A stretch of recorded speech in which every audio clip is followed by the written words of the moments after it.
What is happening, everybody? What's up? What's up? What's up? Andy Animal J back with another banger. Hey, my last video has like 3,400 views or 3,300 views. I mean, so far. Shout out to everybody that watched that liked and subscribed to my channel. I really appreciate all y'all, for real. I really appreciate it. And the viewers, let me know what y'all want to hear about, man. You want to hear prison stories, addiction stories? You know, I've done some things on how to legally hustle, how to legally make money as a felon. Just different shit. So let me know what y'all want to hear about.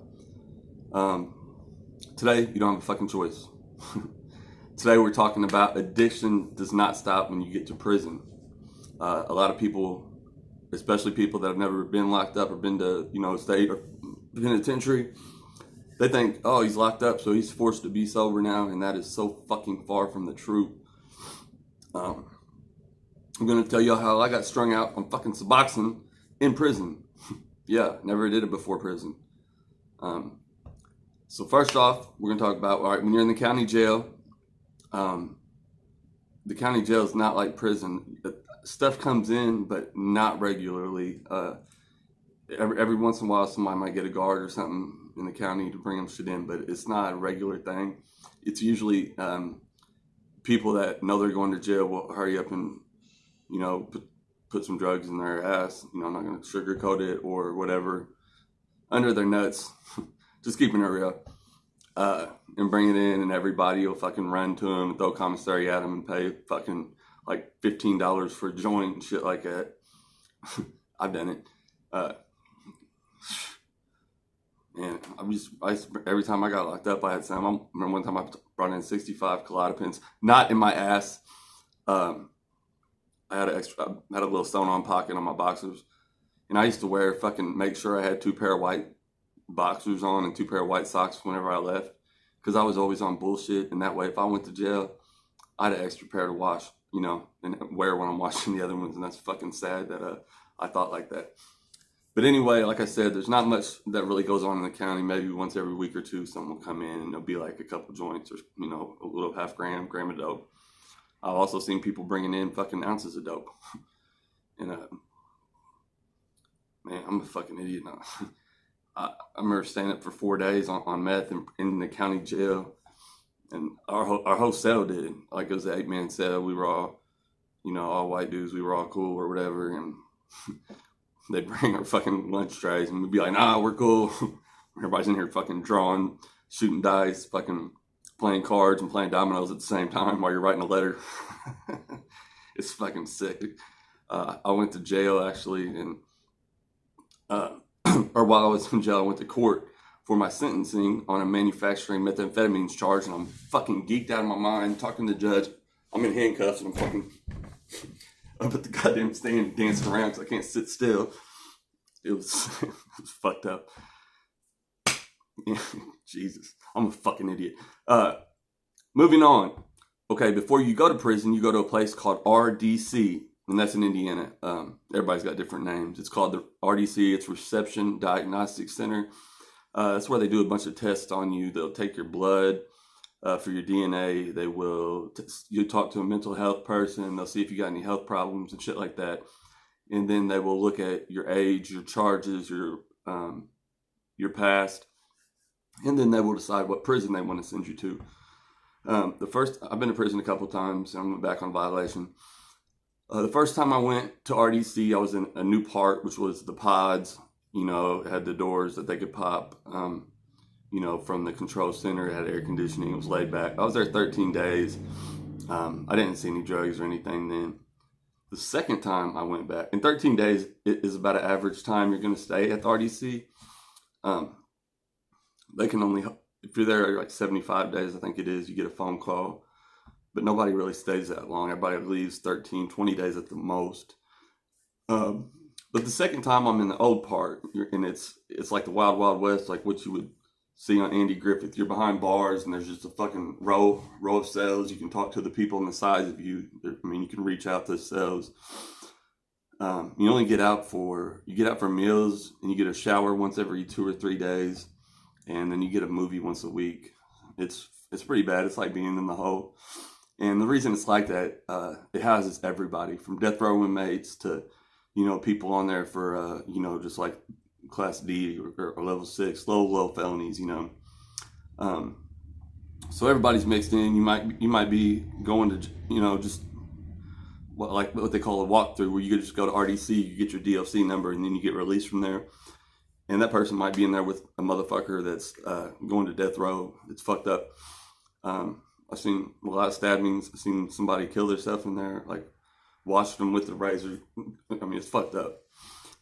But anyway, the second time, if you're on any kind of medication, some county jails, like if you're on like methadone or something, they'll keep you on it.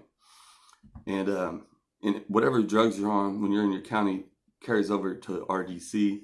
It might not carry over to DOC, which is when you actually get to your prison. But when I first got there was an old man. And the only commissary you get at RDC, sorry for jumping subject to subject, the only commissary you can get is like coffee, Snickers, sweetener, creamer. They took Jolly Ranchers off because people were melting them down and burning people's fucking faces off. I guess they frown on that. But yeah, Snicker bars, Milky Ways, I believe, and coffee and beef jerky, which is fucking like $8 a bag. Anyway, there's an old man on my range, like I said, the line of sales, and he got Oxycontin 80s. He was in a wheelchair, but he sold them. And I took those for probably 10, 12 days. He left. I'm like, fuck, I'm not getting high no more. And they kept me in there 72 fucking days. I have no idea why. It was fucking horrible. I know everybody's like 72 days ain't shit. Motherfucker, go sit in a goddamn room for 72 days straight. Tell me that shit. Fuck you. Everybody that leaves negative comments, first off, if you leave a negative comment, I just assume that you want to suck my dick. Motherfucking whore ass trolls. Talking about. I'm gonna get off subject real quick. Ruger, come here. Come here. Everybody talking about, come here. Come on, get up here. Everybody talking about how he kisses his dog. You're goddamn right, I kiss my dog. I kiss him when I leave. I kiss him. Come here. Come on, get it. Here he is. I kiss him when I leave. I kiss him when I get home. I kiss him anytime he wants to fucking kiss me. Mwah. Everybody talking shit about that. You motherfuckers are out there eating ass and everything else. Fuck you. This dog is the only thing that's ever been consistent in my life. I have no family alive, really. So, I've moved around my whole life. Never had anything stable at all. This dog's the only thing. I've had him 4 years. It's the only thing that's been consistent in my life, and I'll fucking kill you over this dog. So, people have a problem with me kissing my dog. Fuck you. Kill yourself. Sorry about that. Anyway. And everybody's talking shit about I'm wearing Echo. Goddamn right I wear Echo. You know why? Because I have a fucking job and I wear old clothes to work. Stupid motherfuckers. Anyway. Sorry to my viewers. Fuck you, trolls.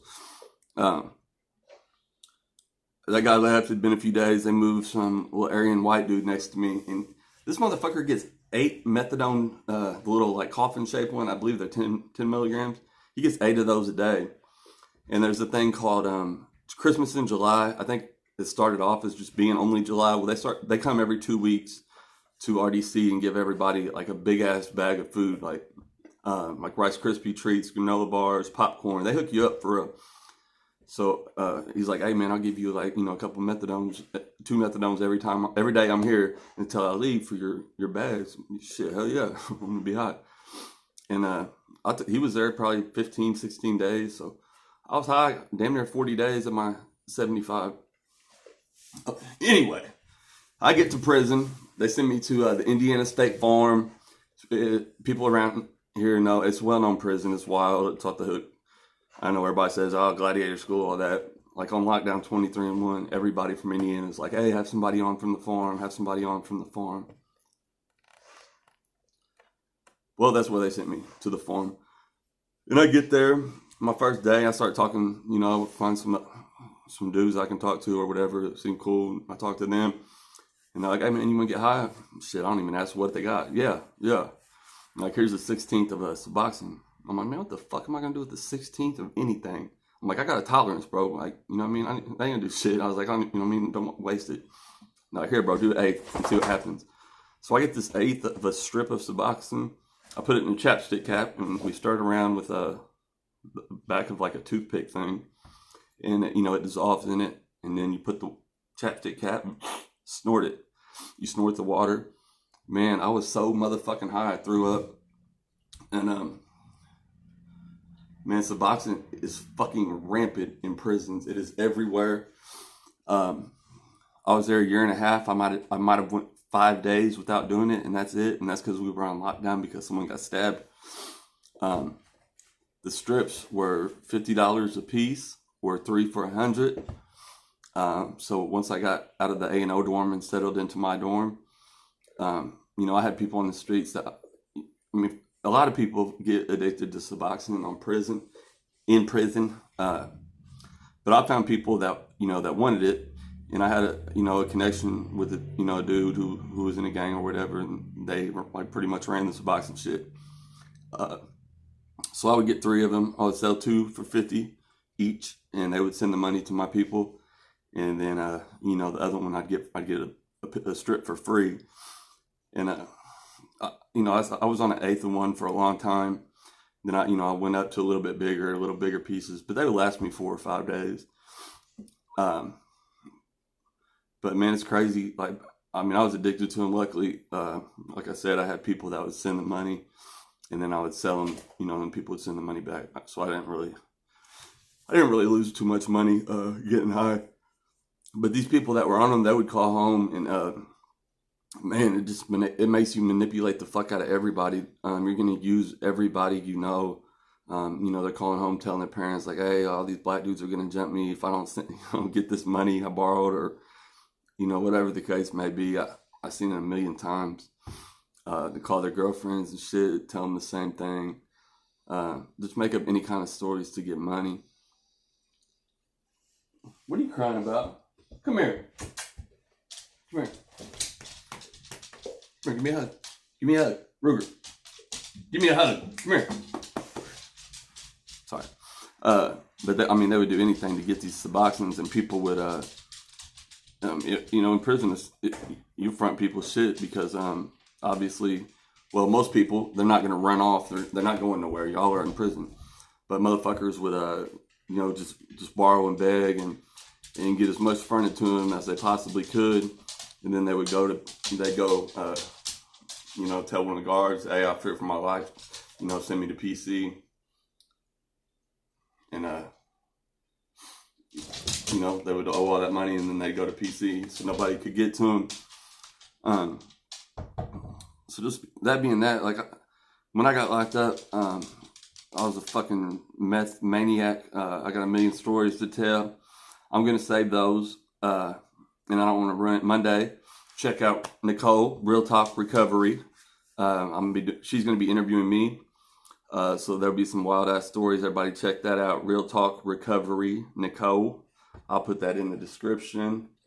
But yeah, like I said, I was addicted to meth when I came in, and I was fucking strung out on Suboxone. Like, I honestly, like, when I was within like 2 weeks of getting out, like, I was tripping. Like, I'm calling home and talking to these different chicks and shit, like, hey man, call around and find out where the fuck you can get some goddamn Suboxone, because I don't know what to do.